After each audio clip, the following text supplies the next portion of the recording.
irmão.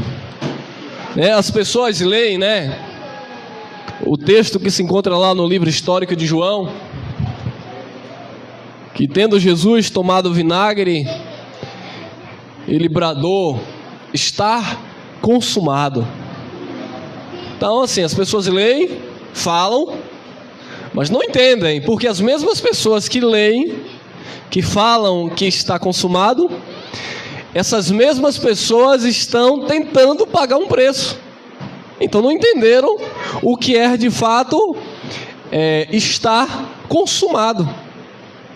Então precisamos compreender o que é de fato estar consumado. Tetelestai, expressão grega que significa estar consumado. Adjetivo cujo procedimento encontra-se completo, realizado, perfeito. Então, o que é estar consumado? É algo que está completo, totalmente realizado e perfeito.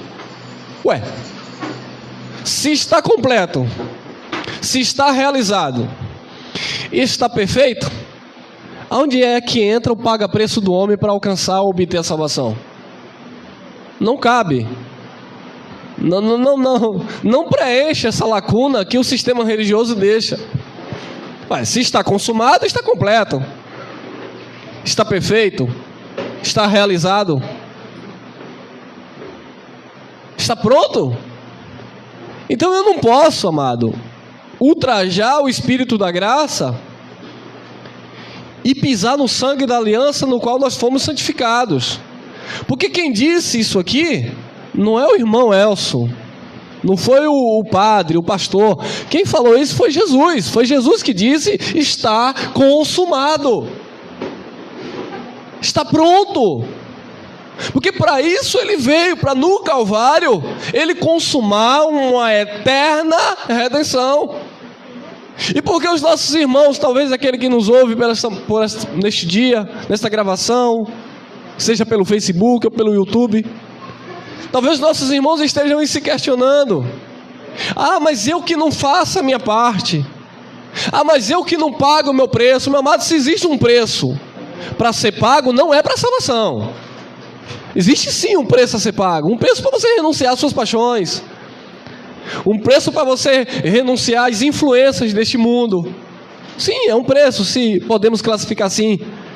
Um preço para você abandonar de fato o sistema, enterrar o seu passado e viver o novo em Cristo. Um preço de você até perder certas amizades, como eu já perdi. Um preço de até a própria família te chamar de falso profeta, te chamar de herege. E haja vista, nós somos herege.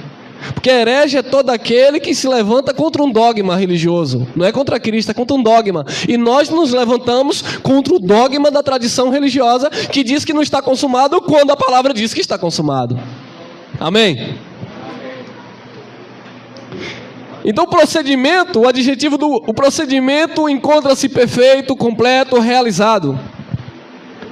Está consumado quer dizer que conseguiu chegar ao mais alto nível de perfeição. Foi necessário Deus se revestir de carne para vir consumar a salvação. Visto que nenhum homem pôde cumprir a lei, porque era contra nós em suas ordenanças, nem o próprio Moisés, que foi aquele que Deus outorgou a lei, não viveu, não cumpriu a lei. Tiago disse, Tiago 2,10: se tropeçarmos em um ponto da lei, em um mandamento da lei, é transgressor de toda a lei. Então ninguém conseguia cumprir a lei. Foi necessário Deus se revestir de carne. O verbo era Deus, estava com Deus. O verbo se fez carne, tomou uma forma humana, para naquela cruz ele rasgar o escrito de dívida que havia contra nós nas suas ordenanças, Nós é uma força de expressão porque Paulo estava falando para um povo que viveu os dois lados da moeda, viveu no tempo da lei e também recebeu a graça, viveu no tempo ali, no momento transitório. Nós gentios, nós já nascemos com a graça estabelecida, ou seja, nós já nascemos debaixo da salvação. Jesus não morreu para nos salvar, porque nós em Cristo já nascemos salvos por causa da obra que Ele consumou no Calvário. Como resultado daquilo que Ele efetuou no Calvário, nós nascemos debaixo da graça de Deus, debaixo dessa salvação. Eu tenho que pincelar isso aqui, irmão. Então a obra de Jesus no Calvário não vale para mim? Claro que vale. Nós só nascemos debaixo da salvação porque Ele entregou a vida no Calvário, amém? Então está consumado, está perfeito, está realizado. Ele conseguiu chegar ao mais alto nível de perfeição. Fato consumado é algo que é irremediável. Jesus foi o único mediador entre Deus e os homens, e Ele foi na cruz e executou, e ponto. Fato consumado é algo irremediável, inevitável e infalível. Infalível, irmão. O que Jesus fez na cruz foi perfeito, infalível. A carta aos Hebreus explica que se a primeira aliança fosse perfeita, não tinha necessidade da segunda. Mas era necessário que outro sacerdote, que não fosse da ordem de Levi, que levantasse. Porque os sacerdotes da ordem de Levi eram falhos. Então Jesus vem da ordem de Melquisedeque para tirar, revogar o primeiro e estabelecer o segundo. E nessa vontade nós fomos santificados. Obra perfeita, obra consumada, fato consumado, amém? Então está aí. Tetelestai significa estar consumado, perfeito, pronto, completo. Olha lá, livro histórico de João, capítulo 19, versículo 30. E quando Jesus tomou o vinagre, disse: Tetelestai, está consumado, amém? Inclinando a cabeça, entregou o Espírito. Então Ele na cruz, Ele consumou a nossa eterna redenção, uma eterna salvação. Está consumado. Mas a religião tem dificuldade de entender isso. Eles estudam teologia, eles fazem seminário para tentar complicar uma coisa tão simples como isso aqui. Paulo disse aos Coríntios, na sua segunda carta, no capítulo 11, no versículo 3, ele disse: eu temo, eu estou preocupado, para que assim como a serpente enganou a Eva, assim não sejais vós também enganados, e descaiais da simplicidade que há em quem? Em Cristo Jesus. Porque ele disse: eu estou com zelo de vós, eu estou com cuidado de vocês da igreja, para vos apresentar a um só marido, a saber, Jesus Cristo. Então Paulo tinha essa preocupação, porque ele queria apresentar a igreja perfeita, como de fato somos e estamos em Jesus Cristo. Igreja sem ruga, sem mancha e sem mácula e coisa semelhante. Então isso é um resultado de uma obra que foi consumada no Calvário, amém? Olha lá, Isaías, vamos olhar nas profecias. Isso bem antes do Nazareno. Isaías capítulo 45, versículo 22. Olhai para a religião, olhai para o homem então. Olhai para mim e sereis o quê? salvos. Vós todos os termos da terra. Isso aqui já abrangia os gentios, era uma profecia que também os gentios seriam alcançados, não apenas os judeus. Porque eu sou Deus e não há outro. Não há outro, irmão. Olhai para mim e sereis salvos. Paulo diz aos Hebreus 12 que nós devemos permanecer olhando para Ele, que é o autor e o consumador, aquele que aperfeiçoou a fé em nós. Olhai para mim e sereis salvos, vós todos os termos da terra, porque eu sou Deus e não há outro. Vamos lá na profecia histórica de Isaías 53. Olha que o profeta messiânico já falava. Parece que ele estava vivendo nos dias de hoje, né, irmão? Olha se não tem semelhança aí. Já começa assim, né? Quem deu crédito à nossa pregação? Quem? São poucos. Aí. 90%, amado, dos filhos de Deus estão entrelaçados no sistema. Sistema humano, rudimentos de homens, doutrinas de homens.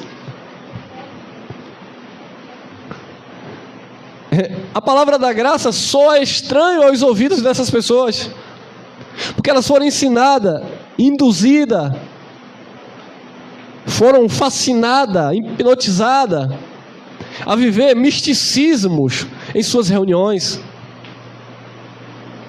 onde um óleo que você coloca em uma comida tem poder, onde uma água mineral que você nem sabe de onde veio vira água ungida, onde se vendem tudo nessas reuniões que parece mais uma mercearia, de sabão em pó a lenço.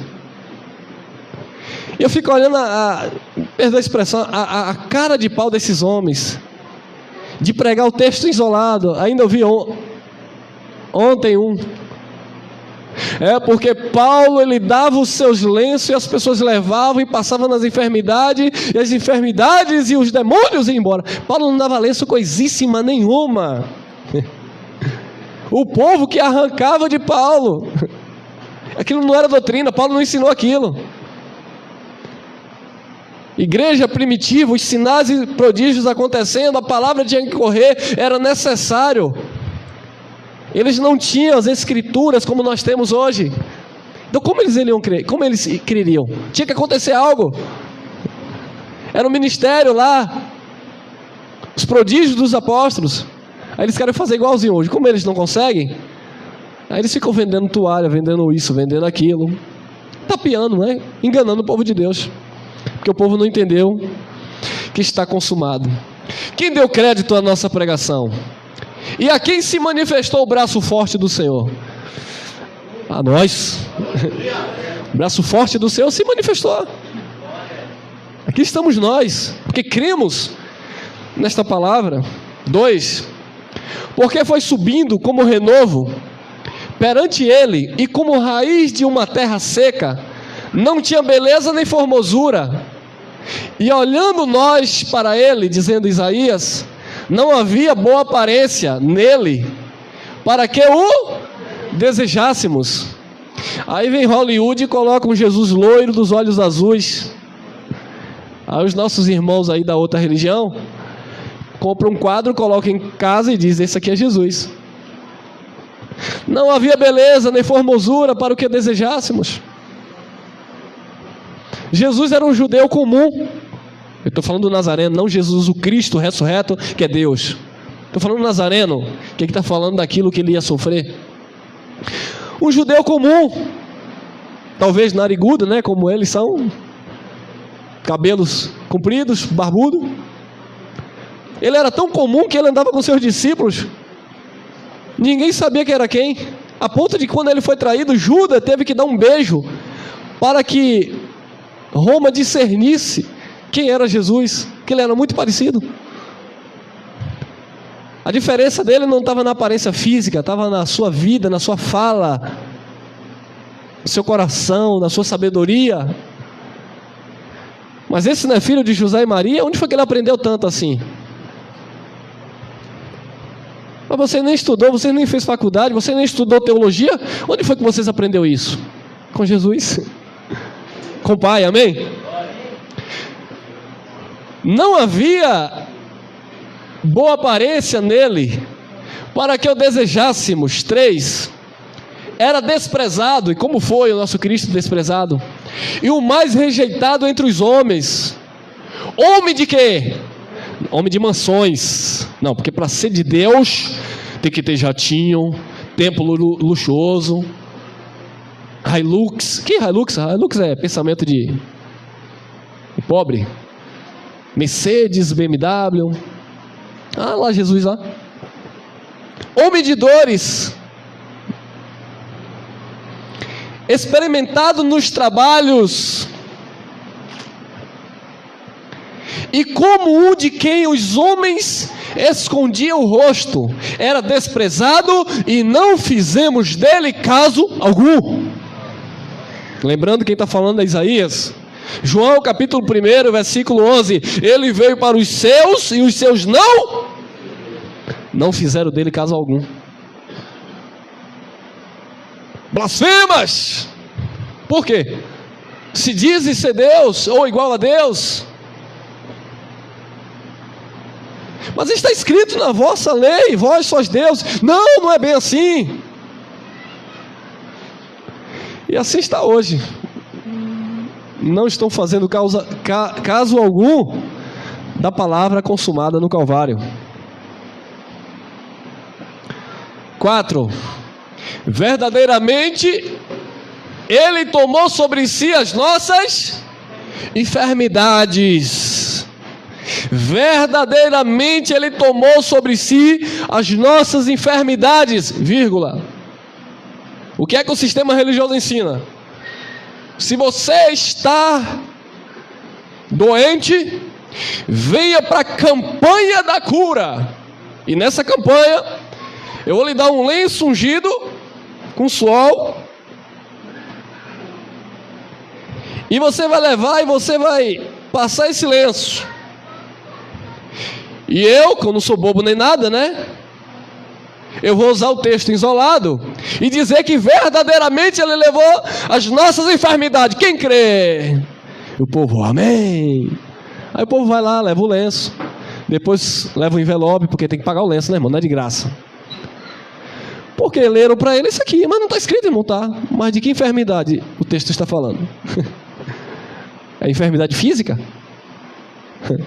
Então Paulo era um filho do capeta, porque Paulo só vivia doente. A ponto de mandar Timóteo também tomar um pouquinho de vinho com água, que era bom para o estômago. Paulo, em Gálatas, parece que tinha problema na visão, que disse que os irmãos queriam arrancar os olhos para dar para ele. Paulo parou na Galácia e fundou a igreja da Galácia por causa de uma enfermidade na carne. Paulo era doente.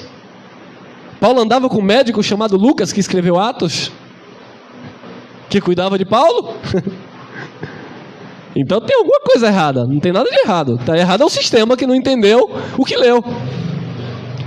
As nossas enfermidades aqui, o que Isaías está profetizando, são enfermidades espirituais. A doença do pecado que entrou por Adão, que separou a humanidade de Deus. Isaías 59, 2. O pecado que faz separação entre vós e o vosso Deus. Jesus, quando Ele veio no Calvário, Ele pegou essas maldições, essas enfermidades. Isso é para que você entenda que enfermidade na Bíblia também não se refere apenas no sentido literal. Quantos aqui estavam enfermos? Não na carne, mas no espírito, na mente. Não mais no espírito, corrigindo, porque o teu espírito está perfeito, mas na alma, na mente. Como o amado disse, você nunca se via perfeito com Cristo, porque todo mundo dizia que tu era um doente, um desviado, um herege, um rebelde. Então você estava doente, mas Jesus levou sobre si as nossas enfermidades. Você está curado. Aí, mas a minha carne, a tua carne é fraca, disse Jesus. É claro que Jesus cura no sentido físico. Como cura? Eu posso dizer isso por mim.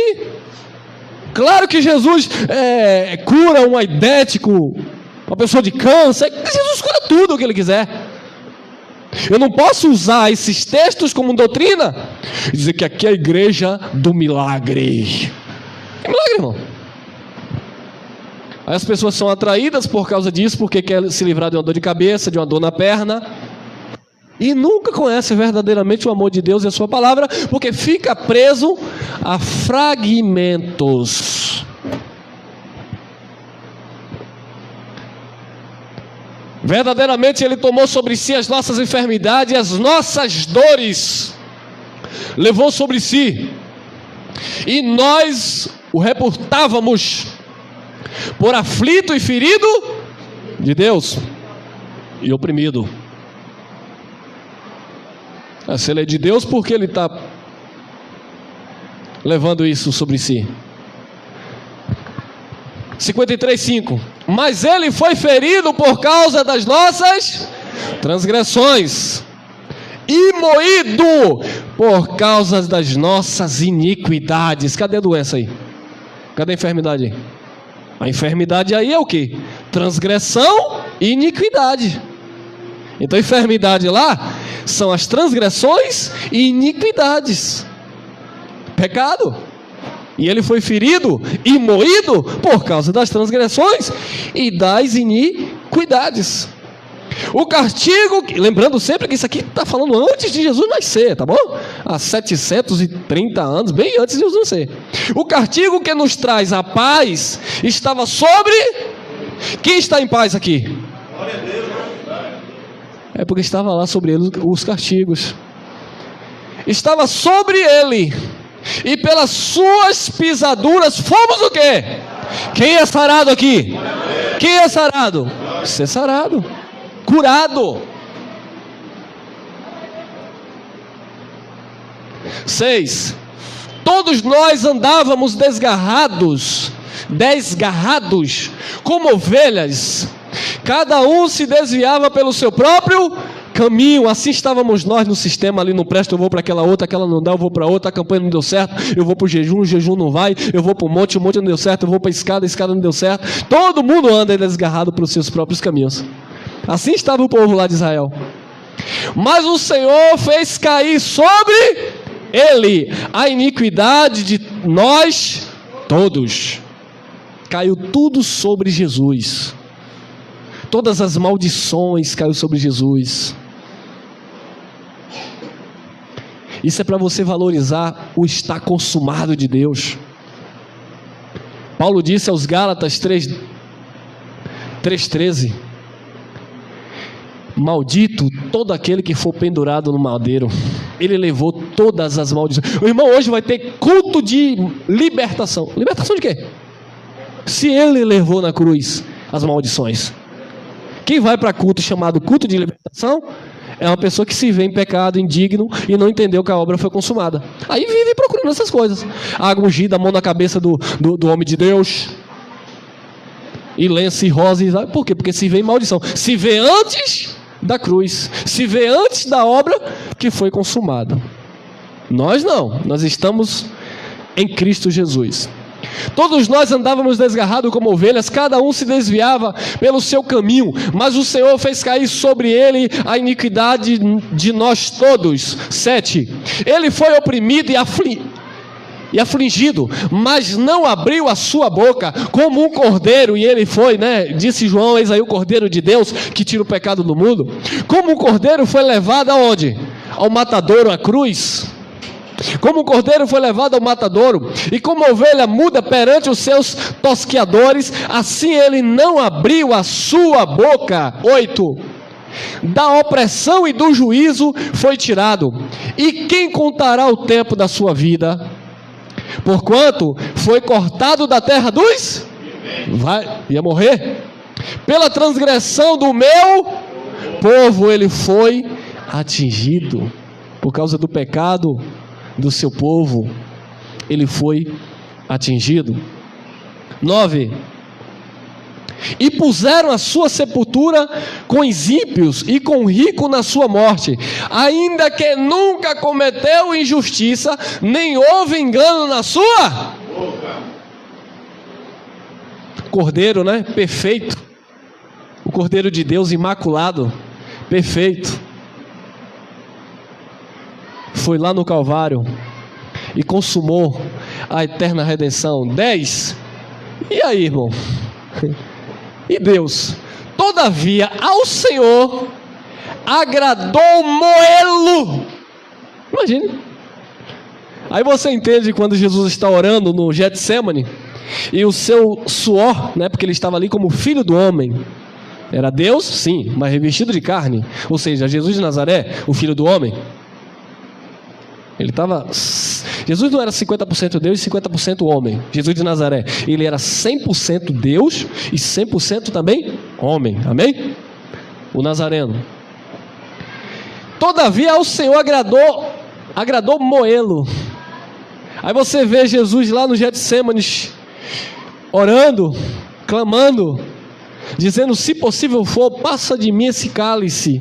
Cálice ali era a morte. Todavia seja feita a tua vontade, não a minha, não a do homem nazareno. Porque quando Pedro corta a orelha de Malco, ele disse: guarde. Ou tu pensas que se eu clamar o Pai não manda legião de anjos aqui e me livra desse momento? Então ele tinha ali todo o poder, mas ele esvaziou-se de si mesmo, a ponto de o seu suor tornar em gotas de sangue. E ele dizia: seja feita a tua vontade. Hoje os crentes não querem viver a vontade de Deus. Senhor, seja feita a tua vontade. Mas eu quero isso, eu quero aqui, eu quero assim. Peraí, é feita a vontade de Deus ou não é? Se Jesus deu exemplo para que fosse feita a vontade dele, como é que eu vou querer viver a minha vontade? Meu irmão, sinceramente, é como disse Paulo: vivo não mais eu, mas Cristo vive em mim. As nossas vontades foram crucificadas com Cristo.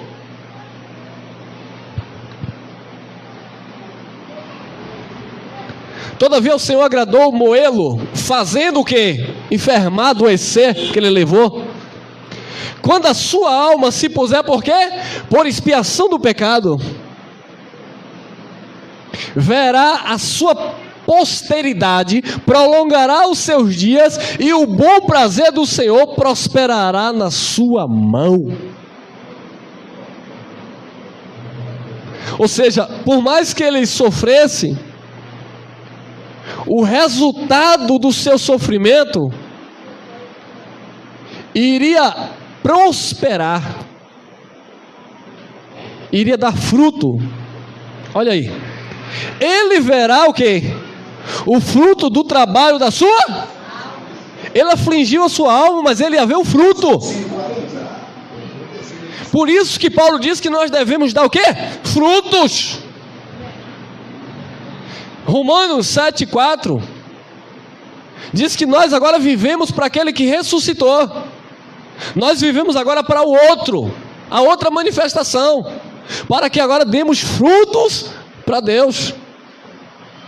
E verá o fruto do trabalho da sua alma e ficará o quê? Triste? Satisfeito.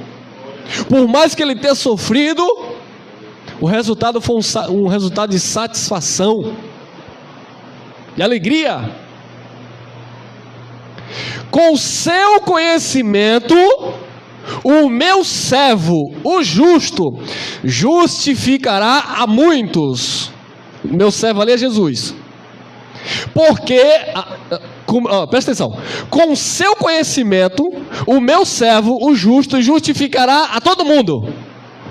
A muitos, não é todos, a muitos. Porque as iniquidades dele levará onde? Sobre si.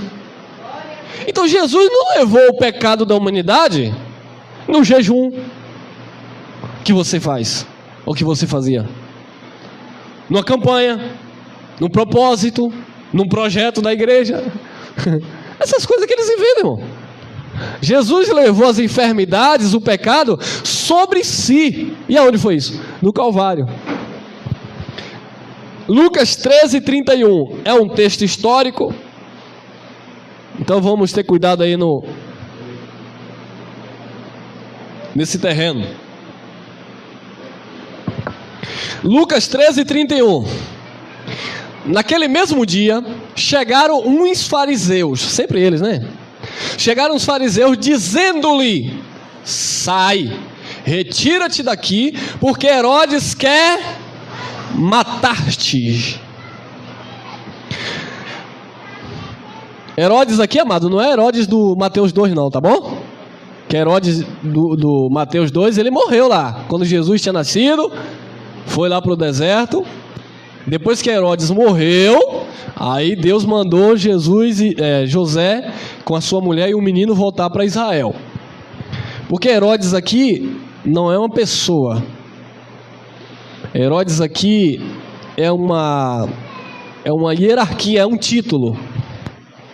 Herodes aqui é o sistema herodiano, é como se fosse um reinado, né? Que sai o pai, entra o filho, o neto, etc, etc. Então, naquele mesmo dia, chegaram os fariseus dizendo-lhe: sai, retira-te daqui, porque Herodes quer matar-te. O Herodes lá de Mateus 2, está descrito em Apocalipse 12, que ele era chamado de quê? Dragão. O dragão que queria tragar o menino. E esse Herodes aqui, Jesus chama de quê? E respondeu-lhes, Jesus respondeu, né? E respondeu-lhes: ide e dizei aquela dizei aquela raposa: eis que eu expulso demônio. Demônio aqui é estado de espírito, lunáticos, loucura, perturbação na mente, como gadareno e todas aquelas manifestações de, por exemplo, de epilepsia, quando o jovem vai, cai no fogo, se corta, vai, cai na água, e Jesus vai, expulsa aquele estado de espírito e cura aquela pessoa, amém? Tem nada a ver com seres de outro mundo. Respondeu-lhe: ide dizei aquela raposa, para dizer o quê? Jesus mandou os fariseus dizer para ele, né? Vai lá e fala para ele: eis que eu expulso demônios e efetuo o quê? Curas, aqui curas no sentido literal, né? Que Jesus passava e curava mesmo. Hoje e amanhã, e no terceiro dia, tetelestai, sou o quê? Consumado. Morro e consumo a eterna redenção.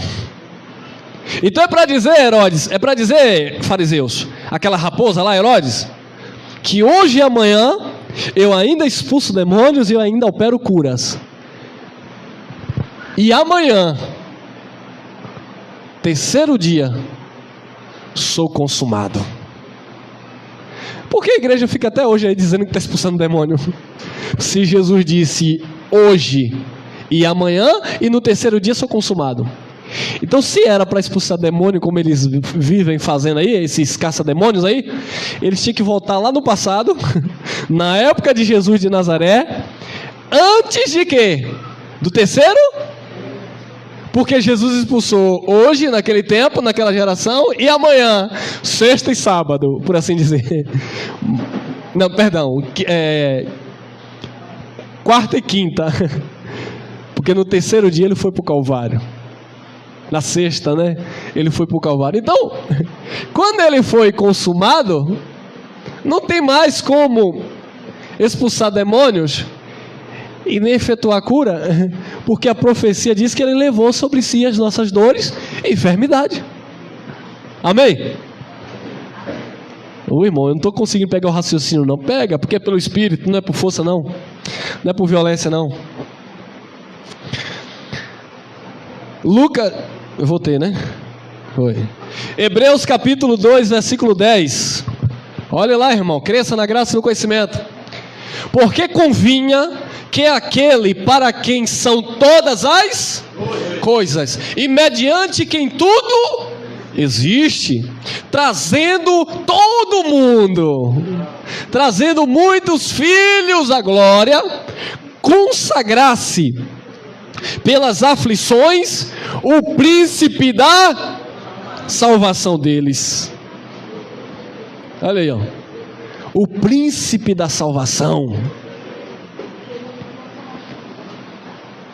Convinha que aquele para quem todas as para quem são todas as coisas, porque dele, por ele, para ele são todas as coisas. E mediante quem tudo existe, porque tudo existe, subsiste por causa dele. Trazendo muitos filhos à glória, e nós já estamos na glória, porque o sistema diz que glória é lá no céu. Não, meu irmão, glória é em Cristo, independente de ser aqui na terra ou se é no céu, porque você não está em um Cristo aqui e vai estar em outro Cristo lá. Você está no mesmo Cristo glorioso, amém? Por isso que Paulo fala aos Romanos, no capítulo 8, no versículo 29 e 30, aos que dantes conheceu também predestinou, e aos que predestinou a estes também chamou, e aos que chamou a estes também justificou, e aos que justificou a estes também glorificou, amém? Ele nos trouxe a sua glória, consagrasse pelas aflições o príncipe da salvação deles. Hebreus 5, 9. E sendo ele o que? Consumado. Ou seja, ele completou, realizou, aperfeiçoou, concretizou a obra no Calvário. E sendo ele consumado, veio a ser a causa da eterna para todos os que lhe obedecem. O que é obedecer? Crer nesta palavra. Porque quem não crê nesta palavra não tem a salvação eterna na mente. Tem no espírito, mas ele não sabe. Então ele diz: hoje eu sou salvo, amanhã eu não sou. Hoje eu estou bem com Deus, amanhã eu não estou. Então quem obedece esta palavra, esta salvação eterna, porque ele nunca se vê perdido, ele nunca vai se ver defeituoso, porque ele entende que ele é fraco e falho na carne, mas no que tange ao seu estado de espírito, ele está o quê? Perfeito, completo, pleno. Disse Paulo: e estáis perfeitos nele, que é o cabeça de todo o principado e de toda a potestade. E sendo ele consumado, veio a ser a causa da eterna salvação para todos os que lhe obedecem. Hebreus 12, 2. E como é que nós vamos entender isso? Só olhando para ele. Porque se você olhar para a religião, para o homem, para o pregador, você nunca vai se ver perfeito, você nunca vai ver a obra consumada. Olhando para Jesus, o autor e consumador da fé. Paulo disse a Tito no capítulo 1, no versículo 1, que a fé é dos eleitos. Consumador da fé é uma fé perfeita, completa. Não é uma fé solta, não é uma fé em uma coisa, em um elemento, em um objeto. É uma fé na sua palavra, porque Jesus, ele é o autor e ele é o consumador da fé, o qual Jesus, pelo gozo, pela alegria que lhe estava proposta, suportou a cruz, desprezando a afronta ou a vergonha, assentou-se à destra do trono de Deus ou da majestade, ou seja, recebeu novamente toda a sua autoridade que lhe era devida, a qual ele se despiu ao descer para se fazer homem. Amém? Vamos caminhando. Gálatas 3,13, olha lá. Cristo nos resgatou da maldição da lei. Quem está na lei está em obras de maldição. É o que Tiago falou, 2,10. Você tenta fazer tudo, mas tropeça em um ponto da lei, é transgressor. É o que Paulo falou, Gálatas 3,10. Se não permanecerdes em todas as coisas escritas no livro da lei para cumpri-las, se tornou maldito. E por isso Cristo nos resgatou da maldição da lei. Lembrando que Paulo está fazendo para um povo que viveu a transição da lei para a graça. O povo, meus amados, os irmãos estão vivendo lei de ousado, ou tentando viver lei. Nós não temos lei, e quando eu digo lei, nós não temos lei de Moisés. Os gentios não receberam o mandamento, os gentios receberam a graça. Quem fica aí tentando fazer jejum, comer Páscoa, dar dízimo, está vivendo lei, está vivendo Moisés, está vivendo maldição. Quando Paulo diz Cristo nos resgatou da maldição da lei, eu e você não estavam inclusos nesse projeto, porque Paulo está falando para um povo que viveu debaixo da lei, mas a lei só vigorou até João Batista. De então foi pregado o reino de Deus, e Jesus é o fim da lei para a justiça de todo aquele que nele, quem crê. Então você não está na lei, você não recebeu lei, você está na graça de Deus em Cristo Jesus. Ah, irmão, então você é uma pessoa que não é doutrinada porque não existe uma lei na sua vida. Não, existe sim, não essa lei. Nós estamos inclusos na lei de Romanos capítulo 8, versículo 2. Porque a lei do Espírito, de quê? De vida, em Cristo Jesus, nos livrou da lei do pecado e da morte, amém? Nós estamos na lei do Espírito, ou seja, a lei do amor, a lei da graça de Deus, a lei da obra consumada no Calvário, e não na lei de Moisés, nas ordenanças, 603 ordenanças, no paga-preço e em toda aquela cultura judaica que eles viviam. Cristo nos resgatou da maldição da lei, fazendo-se o quê?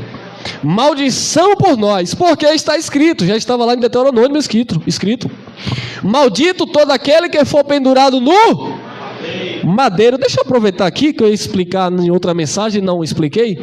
Maldito todo aquele que for pendurado no madeiro, né? Ou na cruz, né? Historicamente não é comprovado que Jesus foi crucificado ou foi apregoado num crucifixo, numa cruz.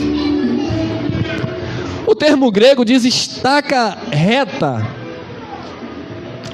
estaca de maldição. Talvez tenha sido um tronco e ele foi de fato pregado as mãos e os pés. Não quer dizer literalmente que foi um crucifixo, tá bom? Então você vai ver, maldito todo aquele que for pendurado no madeiro, e logo vem na nossa mente que Jesus foi crucificado de braços abertos. Isso não muda nada, não altera nada. De fato ele foi crucificado em um madeiro, que no grego lá quer dizer uma estaca reta ou uma estaca de castigo, disciplina. Não muda nada, tá bom, irmão? É madeiro, ou é cruz, ou é um X, não importa. Ele foi crucificado no madeiro, amém? Isso é até bom também, porque existem muitos evangélicos que fala mal dos nossos irmãos católicos porque tem crucifixo em casa, mas tem evangélico que usa crucifixo vazio. Não, irmão, eu uso, mas é vazio. Do crente pode usar vazio. Você usa o que você quiser. Você tem isso como misticismo na sua vida, você usa. Mas Jesus nem nisso foi crucificado. Foi no madeiro, que pode ter sido provavelmente simplesmente em um tronco. Simplesmente não, né, irmão? Ser crucificado, ser apregoado no madeiro não é brinquedo. É só título de curiosidade mesmo. Maldito todo aquele que for pendurado no madeiro. Olha o que Pedro falou também, 1 Pedro 2:24. Levando ele mesmo em seu quê? Como é que as pessoas pregam hoje que se você fizer um jejum, Jesus vai levar as maldições? Como é que as pessoas pregam hoje que se você levar um lenço para sua casa, uma coisa, Ah, irmão, me perdoa, mas não tem como falar, não tem como não falar dessas coisas. Ah, irmão, você só fica falando dos outros. Eu não estou falando dos outros, eu não estou dando nome a homem aqui, não estou dando nome aqui à instituição religiosa. Eu estou falando de sistema religioso, seja ele quem for. Como é que as pessoas pregam que isso tem poder, que aquilo tem poder? Induzem as pessoas a acreditarem naquilo. É uma idolatria terrível, irmão. Porque quando não é coisa, é o homem. É atrás do homem, aquele homem ungido, aquela mulher santa. Não vive isso. Santo é Jesus Cristo e nós somos santos nele. Fora dele, meu irmão, já era. E Pedro diz, levando ele mesmo em seu corpo. Foi no Calvário que ele levou. Levando ele mesmo em seu corpo os nossos pecados sobre o madeiro, para que mortos para os... Nós estamos mortos para o pecado. Paulo falou aos Romanos capítulo 6, Versículo 14: o pecado não terá domínio sobre vós, porque vós não estáis debaixo da lei, mas debaixo da graça.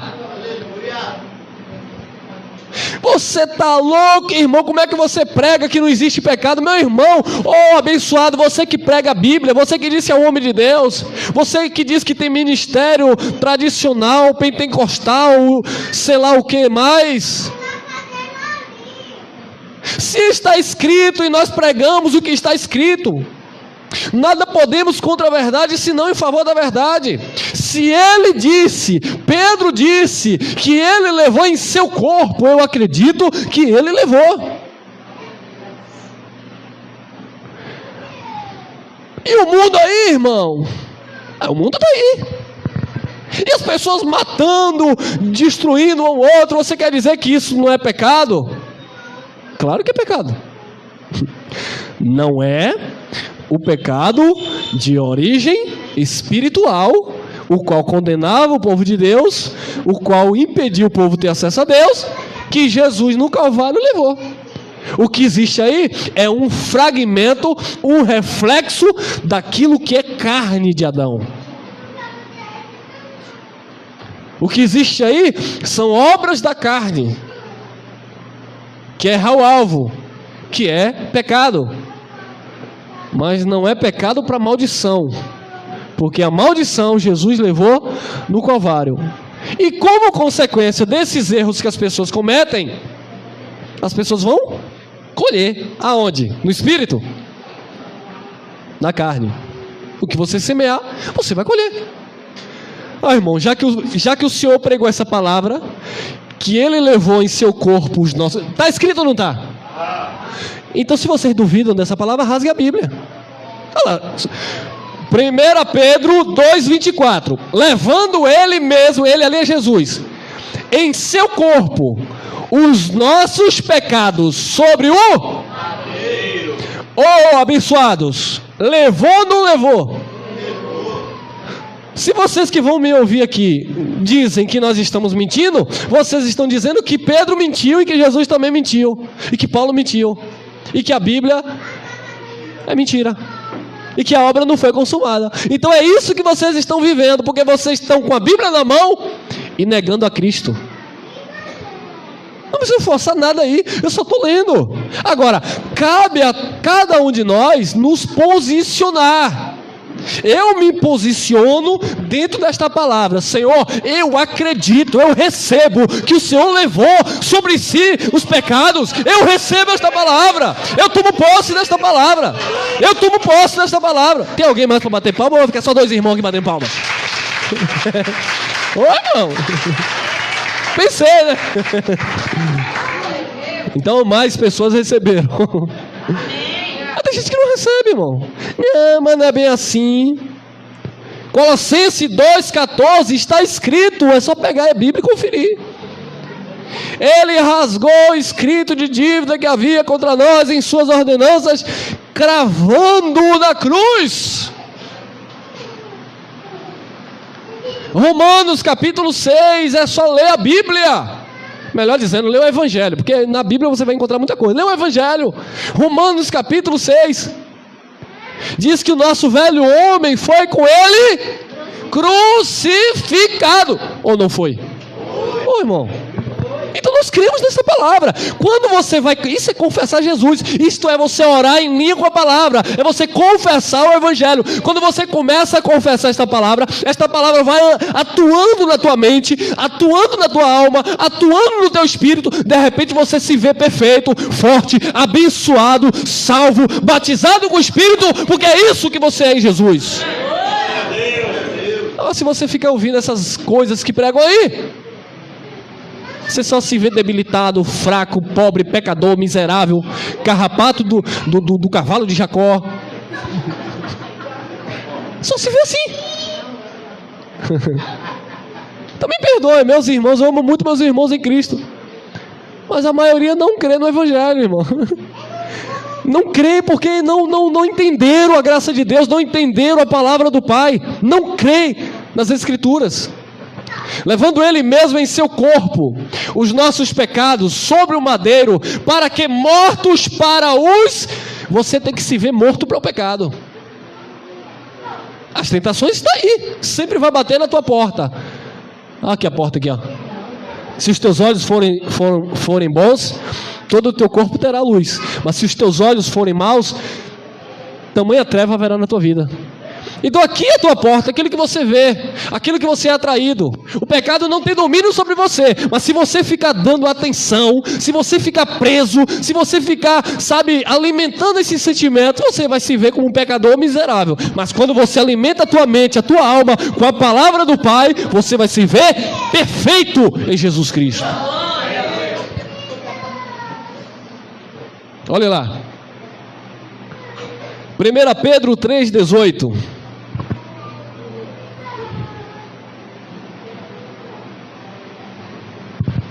1 Pedro 3,18. Porque também Cristo padeceu, quantas vezes? Uma vez pelos pecados, o justo pelos injustos, para levar-nos a Deus, mortificado na verdade na carne, mas vivificado pelo... Na carne você está morto. Como assim, irmão? Meu irmão, não há condenação na tua vida, você está morto na carne, você tem que entender isso. Isso é espiritual, irmão. Você está morto na carne, Jesus te matou na cruz. O teu espírito está vivificado, Ele nos ressuscitou.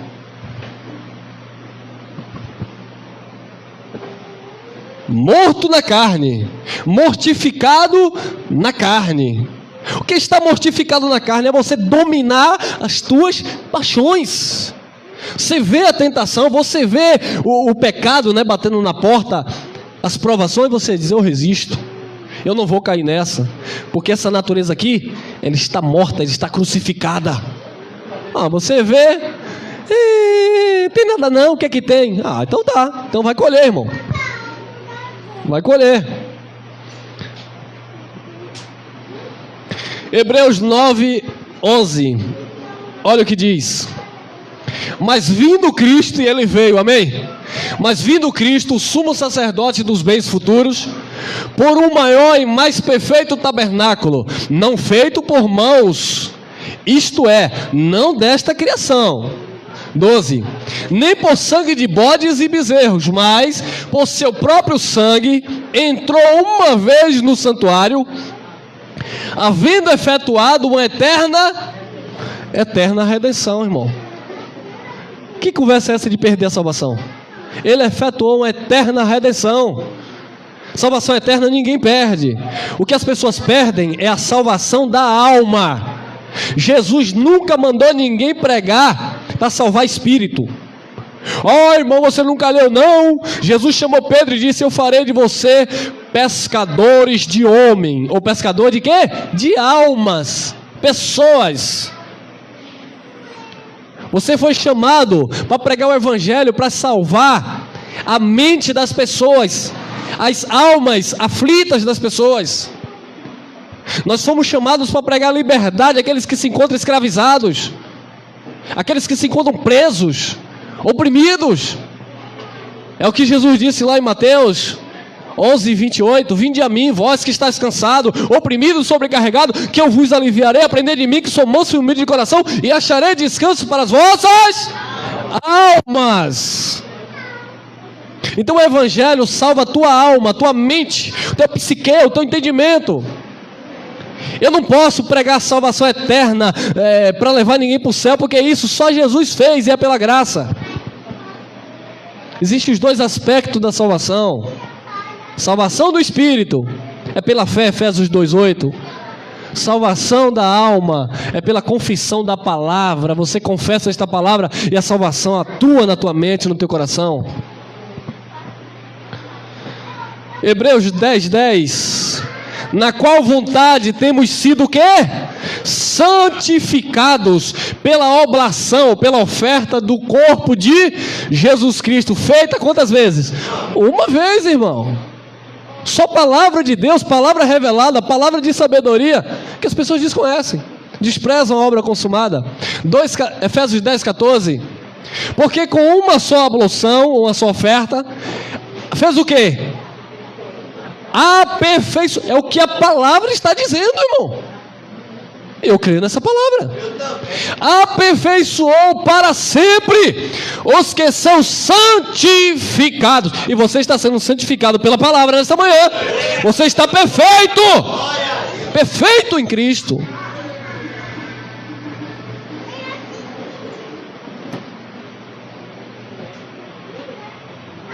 E aí encerramos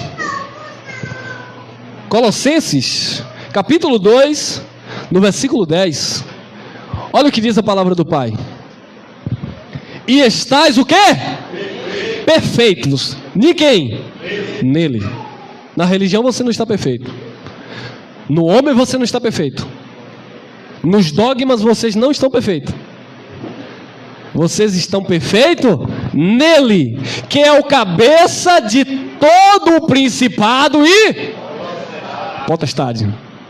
Você está perfeito em Cristo, porque em Cristo Ele é o cabeça de todo o principado e de toda a potestade. Eu creio, eu tomo posse, eu recebo esta palavra no meu espírito, porque nós somos e estamos perfeitos em Jesus Cristo. Amém? Graça e paz, abençoados. Esta é a palavra da graça, que edifica e dá